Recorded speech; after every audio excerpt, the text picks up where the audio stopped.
Bill Leonard. And about a street in Brooklyn, about some people on that street.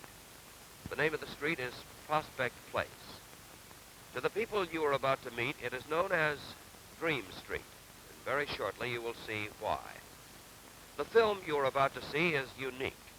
The things you will see have never been seen this way, as they actually happened on film before. It was made with hidden cameras and concealed microphones. It's a result of a unique cooperative working arrangement between the New York Police Department and WCBS television reporters and cameramen.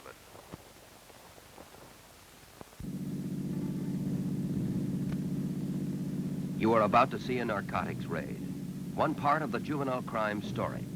Prospect Place is in the Bedford-Stuyvesant section of Brooklyn. This section has a special distinction, the worst juvenile crime rate in the United States. Prospect Place runs for several blocks. The part they call Dream Street is 1 block long. The first people you'll meet who have a connection with Dream Street are detectives, Ed, Marty, Casey, part of a task force assigned to this raid. They've had Dream Street under surveillance for weeks. A cold winter morning, the place, a rendezvous point a dozen blocks from Dream Street.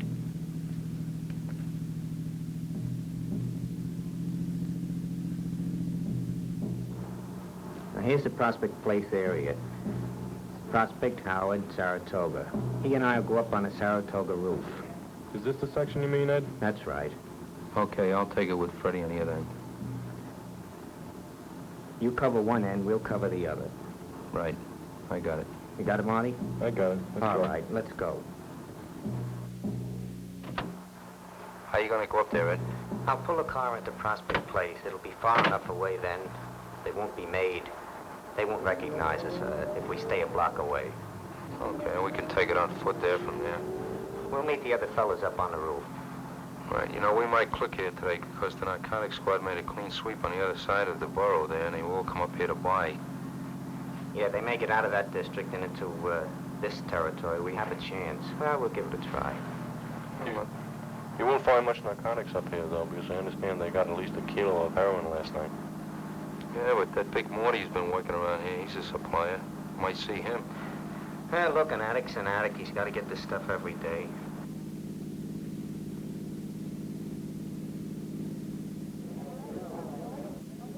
Here we are. I don't see anybody so far. Looks like a couple of them in the hallway there, but I'm not sure. Yeah. Wait till we get up Fred, they need a chicken. There's some. That's Sam, isn't it? It looks like him. Standing by the pushcart. Looks like a couple of addicts with him. He's got quite a sheet, I understand. When we loop around, we'll get a better look at him. This is Dream Street, a slum street, a kosher meat market and a pizza joint, pushcarts, cut rate, prices slashed. A quiet, windy street in the early morning, a few people shopping, an old man sharpening knives, unaware of what's happening. They don't know that their street is being watched, like this woman buying cabbage, unaware. The drug addicts, unaware too. The pushers, the men who sell the drugs. From rooftops, we'll be able to see the story unfold. You gonna leave the car here? Yeah, I think so. This is a good spot. It's far enough away. I hope nobody tags you. Okay, you better check everything now before we start out, and I'll link up with Fred. Where are the other 3 guys? But they're up on the roof now. Let's see. Everything's there. Okay, I'm all set. You got handcuffs, Jim? Yeah. Let's hope we get to use them. Separate, Jim, so they don't make us going down the block. Right. See you later. Meanwhile, 3 teams of detectives have moved into position. Detectives on a tenement roof at the south end of the block. Another team on a roof at the north end. Concealed in an old black Plymouth parked on the west side of the street, a 3rd team of detectives. In each detective's pocket, a transmitter microphone. And with each team of cops, a cameraman. They will wait. Perhaps an hour, perhaps a day. They must be patient. They are waiting for the wholesaler to come into the market. The detectives know who he is. They know the middlemen, the pushers, and they know the addicts. Once the wholesaler makes a pass to the pusher, the detectives can then move in. All right, let's get up to the roof as fast as we can. Better stay low when you get up there on the roof. They can see you from there. Yeah, Looks like the door's open already. Somebody must be up here. No, nobody's here. I got the glasses, Marty. Stay down low. Don't let them see your head, Marty. I'd like you to peek with the glasses. Good. Do you see anybody? Boy, it's cold. From the roof, you can get a good look at the neighborhood, suburbs of Dream Street, a housing project, a correction institute for girls, a hospital not too far away, and nearby, a vocational high school, and right at the end of the block, a grade school. School's getting out now. It's gonna be hard watching them. Okay, Jim. I've been sweating you out up here. Okay, I'll take a peek near the chicken market down there. No, I don't see anybody yet. Oh, there's a couple down near the doorway. Yeah, I spot them, Jim. Where's the black car? Down the end of the block near Howard Avenue. You ready to move, huh? All set to move. They're starting to congregate around there now. Keep a close eye there. Jim, I'll watch the fellow in the corner. Right. Let me know anybody coming down the avenue. All If you right. recognize them. Very good. Look at the lookout, will you? I got him. See by the pushcart, Jim? Oh, there's Sam. Who's the other guy? There's 2 addicts with him. Those are definite addicts. That one kid they call Pat. Is the Three group coming coming down. up? There's a group. Those are 3 addicts, too. Now, they're probably coming into the block to contact Sam and buy some narcotics. Boy, it's getting crowded now. Hey, Fred, keep your eye out. They're starting to congregate. I got 5 in the doorway. Maybe a delivery will be coming along soon. Either that or it's already here. Oh, yeah. Look good. We may get some action here today. Yeah, send Tom. Look out, Sam. Lookout's moving out. Light hot. Keep your eye on him. Right, I got him. You see him from your roof? He's looking up and down. I wonder if...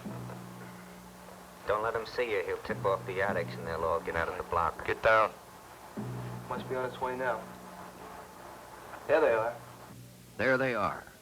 The man in the trench coat at the center of your screen is Morty, a 2-time loser, known in the trade as a wholesaler. He supplies narcotics in quantity to the pushers. Where does he get the stuff? That's one of the things the cops want to know. That's why they'll let him make his pass and then follow him. With him is his bodyguard, Big Steve, the muscle. The man in the trench coat probably has the stuff on him, so they could pick him up now, but if they did, the big men who supply him would be off the hook. No, the plan is let Morty and Big Steve make their delivery, then tail them. For this, 2 detectives are in an unmarked car parked on the west side of the street waiting for them. The detectives on the rooftops are watching every move. A pusher can pass the stuff quickly. His hand is often faster than your eye. He might brush up against someone or throw it in a doorway, drop it on the street.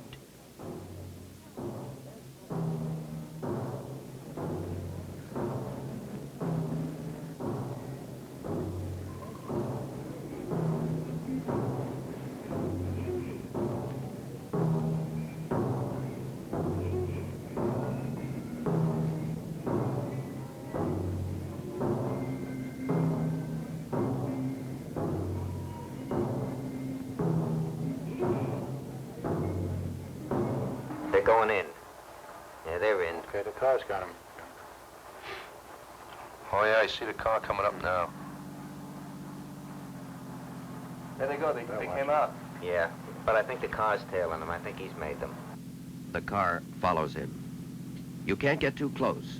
You can't be too careful. The pusher is cautious, suspicious. If we follow him long enough and far enough, he'll lead us to the source of supply, to the big boodle, as the addicts call it.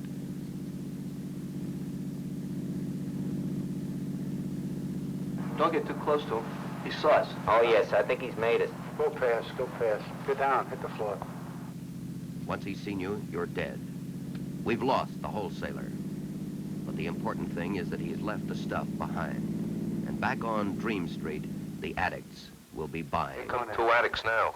Remember Stuffy we had about 6 weeks ago? Yeah. I don't know the other fellow, but they're heading down there. Got the package under his arm, too. Boy, it's great the way they know to drop us here. He should head in. Well, let's see if they go near that chicken market. There's two more, Fred. Do You you see know them? these guys, Jim? You see them? Yeah, who's the guy on the left? I don't know. Oh, the guy on the right's an addict. The guy right. You have to go in. That's the place we're watching, Jim. Shouldn't take long, not more than a minute. I'll tell you what, I think we ought to snag Stuffy there when he comes out because he's definitely on it. I'll watch to see to come out. Okay, Jim. Here they come. All right, you go first, Jim. I'll back you up.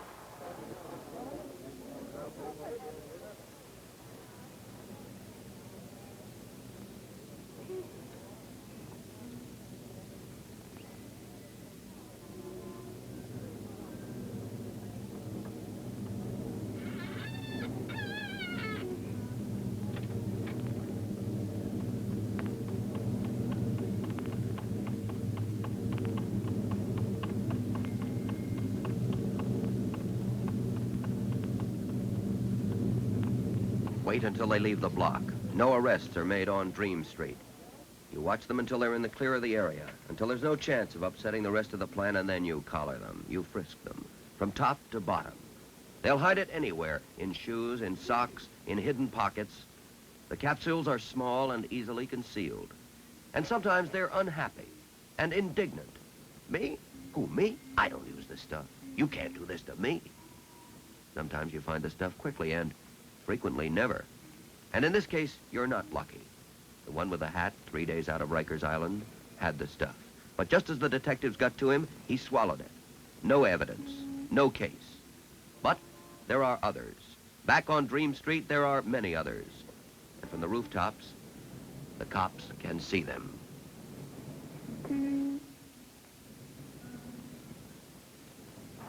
There they are, Red. Oh, On the yeah. collection. I see him. I guess Morty made the drop in the market. Probably did because the addicts around. Oh, there goes the whip. Right. He may be running the stuff down to Sam. He'll hook up with them. Yeah, he's looking around. He's looking to pair something to somebody. I wonder if he's got it on him right now. Here, take a look at this, Ed. Let's see. Definitely the whip.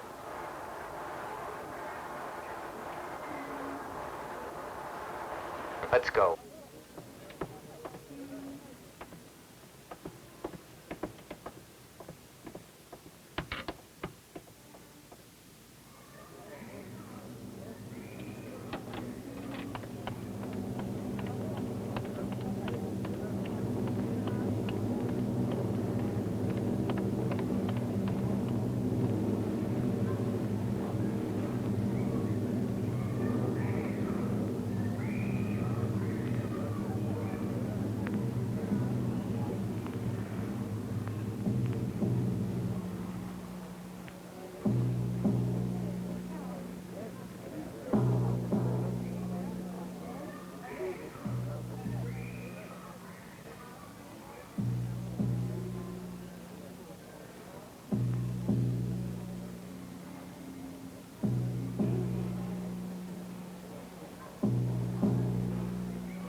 Caps.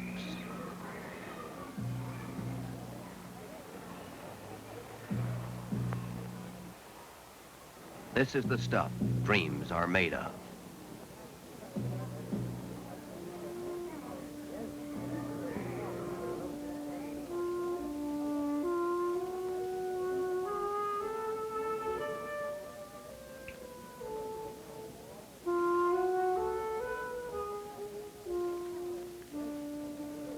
And these are 3 residents of Dream Street.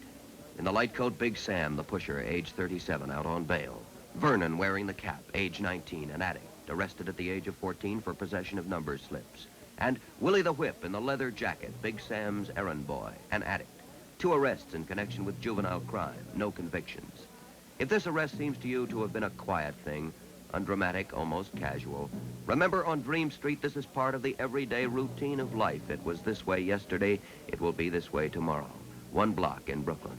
where a 17-year-old boy is an apprentice to a drug pusher and a 19-year-old boy is 5 years beyond his first arrest. If Dream Street has an end, it is here, at the police station. Big Sam is waiting. He is waiting to talk to Deputy Inspector Raymond Martin. Martin's job, juvenile crime. Big Sam's crime, contributing to the delinquency of a minor, possession of narcotics. A camera is hidden in this room. So is a microphone. A little louder. What'd you say? A pushcart? Yeah, the fellow that pulled the pushcart in from the market there, they built a fire in the can there. Why? Because it was cold out? So I saw the fire there, and I was walking through, and I saw a few fellows standing there. I know, and I stopped. A little louder. I was passing through, and I saw the fellow standing around the can talking, so I knew a couple of them. I stopped there. And I was standing there talking, and the cop ran up and cages. Well, aren't these drug users there, too, and pushers? There was no pushers. No? Not that I know of. Not that I know of. There was no pushers. You are using some stuff now once in a while, isn't that right? I got the pills. Yeah, that's right. But you have marks on your arm now. If I take your coat off, you wouldn't want me to start undressing you. You want you to tell me the truth. I'm telling you. That's He right. knows that I So you do. That's right. That's right. And actually, where you were located today when they grabbed you, that's a place where you meet sometimes to get drugs, isn't it? Oh, that's a good center. That's right. Tell me, when did you first start using the junk? 49. 49? How did you happen to start using it? Well, I was hanging around in the streets, and well, I got married. Then. Before you used the stuff, you got married? Married, and I had developed tuberculosis at the time. Where were you living then? At Hazel Street in Brooklyn. What street? Hazel Street in Brooklyn. And I was a heavy drinker, you know. I used to come out the farm, and my wife used to complain all the time about drinking. So just through bad luck, I call it now. I run into some fellas, and they was sniffing Easter Sunday. They was sniffing this dope, you know. And Cocaine? Heroin? Heroin in the bar, you know. I never seen it before. I knew what it was, believe me. So they asked me to try it, you know, holidays. So I tried it. How much stuff do you have to use a day now? Well, now I'm getting away from it. Getting away from it? Well, how much a day? How much in money? How much does it cost you? I got some, I went to the doctor. I got me some wonder drugs he gave me. Wonder drug? Wonder drugs for doctors. And they helped me along, and that's all I take. Tell me, when you're using the heroin, how much a day do you have to spend? Before I got locked up, I was spending about $15, $20 a day. $15 or $20 a day, and in order to get $15 or $20 a day, you have to steal, don't you? Well, you got to do a lot of things. You got to do a lot of things. You need the stuff. Big Sam, the pusher, has been on the stuff for years. He needs it. He can't live without it. And he can't live with it. Vernon is only 19. He needs the stuff, too. He's graduated from capsules to mainlining, injecting himself intravenously. He won't admit it, but he's on the stuff now. I was born in Brownsville. Brownsville, Brooklyn. What school did you go to? I went to public school, 84, 66, 184. Go to high school? Yes. How did you happen to go to so many public schools? Well, I moved, and then I was transferred from one to another. Did you have trouble when you were in school? No. When was the first time you ever came in contact with the law? The very first time? 2 months ago. What was that for? Possession. Of narcotics? Yeah. Heroin? Yeah. Or heroin? Tell me, did you have a needle at that time? No. What, were you pushing it? No, sir. Selling? No, I had a few capsules. How much did it cost you, the capsule? $16. $16. Were you working? Yes. What kind of work were you doing? Trucking.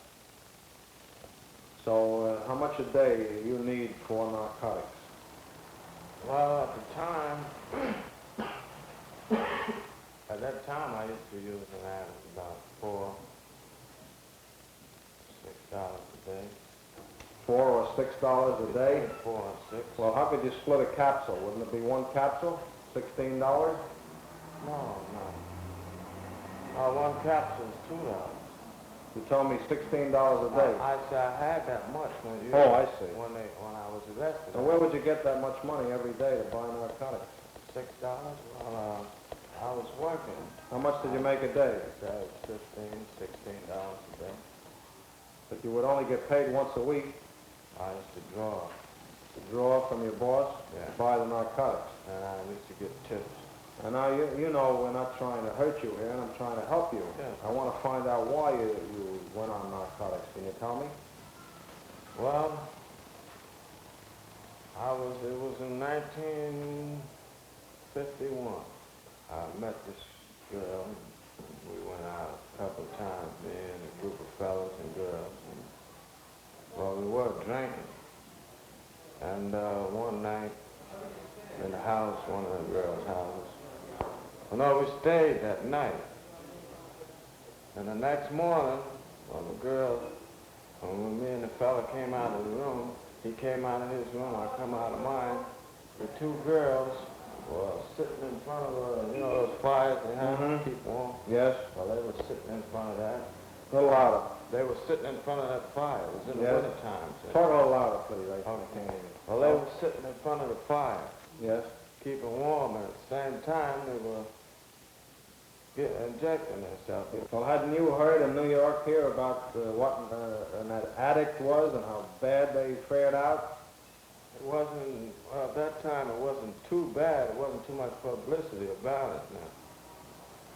Well, don't you feel... Still, I was of age to know better. Well, when you were a young boy growing up in this city, you evidently hung out with a bunch of boys who were doing things, though, weren't you? Yeah, but none of them never... No, but they were doing a lot of other disorderly things which caused the general disrespect for law. Isn't that true?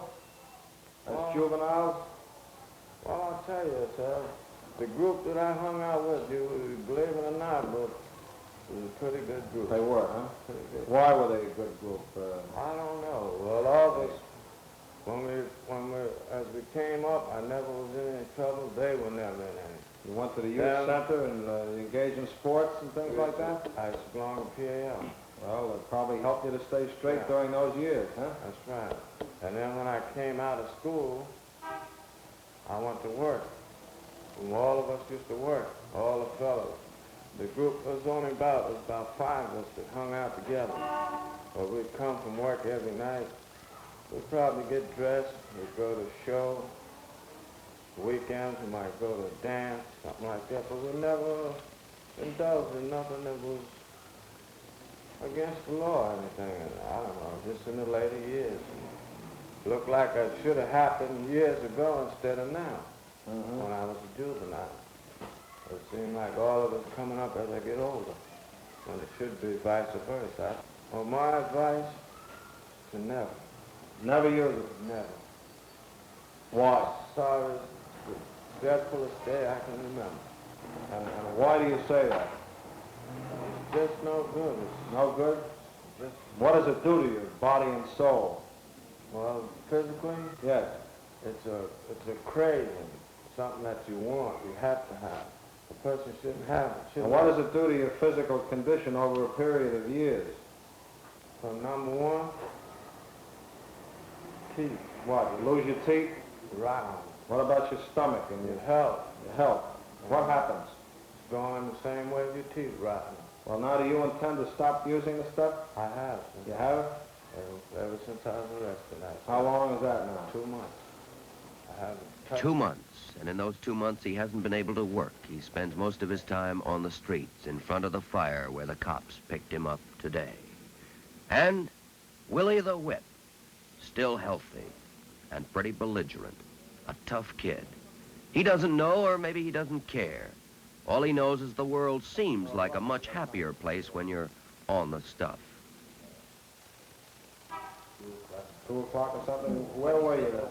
Around about 2 o'clock or something. Where were you then? I was on the market. What were you doing in the market? I was standing by a fire. Standing by a fire and you were waiting for somebody? No. Just standing by it. They came out the house. Well, that's a famous place, isn't it? Yes, yes.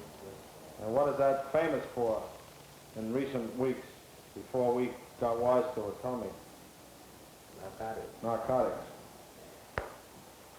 In other words, you can buy narcotics there up until today, right? Yes. How much do they charge you for narcotics there? Wasn't $2 a capsule, that is? You were picked up there today with how many other men? Yeah, two of them were Sam and Patterson. Sam and Patterson. So that's 3 of you. When was the last time you had a shot? Tell the truth. Well, ever since I went down south, last of September, that's about 3 months now. Well, what were you doing there today? I just was standing by the fire talking to Rose. Let me see your arm. Take your coat off. I used it. What'd you say? I said, yes, I was using it. You were using it? That's about it. Stop listening. That's the marks from the needles? Yes. You get infected there too, don't you, sometimes? From the dirty needle? Yes, I do. How about the other arm? Better take the jacket off.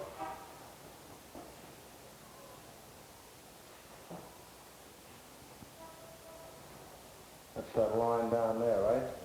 So how long have you been using this stuff? I started in 53. Want to sit down now and talk louder? What year did you start? 53. Where'd you start to use it? Well, with some friends I met. Where? On the block where I live. Where you live? And how did you happen to start it? Well, Talk louder so I can hear you. well, how I started, I met 2 of my friends, so I was wondering what the high was, so after I jetted it, made me sick for the first time. Made you sick. Well, then how is it now when you use it and you don't have it for a while? What happens to you? Makes you sick. How sick? Well, you get cramps in your stomach, your bladder, your bowels get weak. It's no good for you. No good for you. Catch cancer. How much a day do you have to spend on narcotics? Most I was spending about $4 a day. And where would you get $4 a day if you're not working? I generally help a refrigerator guy on St. Mark's Avenue. And if it got real bad, you'd have to steal a little something to get some money, wouldn't you? Yes, Is sir. that right? And then you get in trouble with the law from stealing. All right?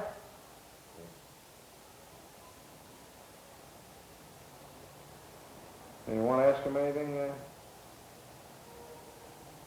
Those men in the market today, when you were standing with Sam, they were mostly all addicts, weren't they? The guy was standing there with him? Most of them. Most all of them standing around the circle around that fire. They're mostly addicts, aren't they? No, there was no more there except one guy. He was a whiner. Well, the other 2 were addicts. Sam and the other boy. Yes, I know. And yourself. So that's 3 of you, right? And When you started, did you start directly with the needle or did you sniff it? Directly with the needle. Directly with skin popping. That is to say, you would inject it anywhere on your body, just in the skin. you a mainliner now? Yes, sir. Mainliner. That's the worst type of an addict, right? Yes, sir. Right. All of it worse. This film has no ending because, of course, this was not the end of the story for Willie the Whip or Big Sam or Vernon. And it's only a small glimpse of the New York police in action. In the words of Police Commissioner Kennedy, crime prevention is the most important job of the police. And this is particularly true of juvenile crime. It's a never-ending job involving patient understanding, long hours, and unflagging courage. It involves not only narcotics, of course, but every form of illegal activity. Most important, the work of curbing juvenile delinquency involves more than youth itself. It involves the parents, the whole fabric of home, community, schools, merchants, churches, courts, and private and public agencies. It is clear that we cannot effectively mobilize public action on the question of juvenile delinquency and crime without showing first precisely and actually what it is and why it is on the increase. The film that you've seen is unique in that it is exact reality, nothing more and nothing less.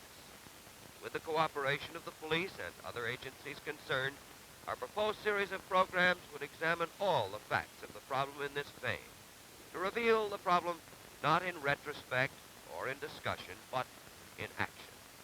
We propose, in other words, to tell not only the truth, but to show the truth. This, we believe, would provide the greatest possible service to the American public.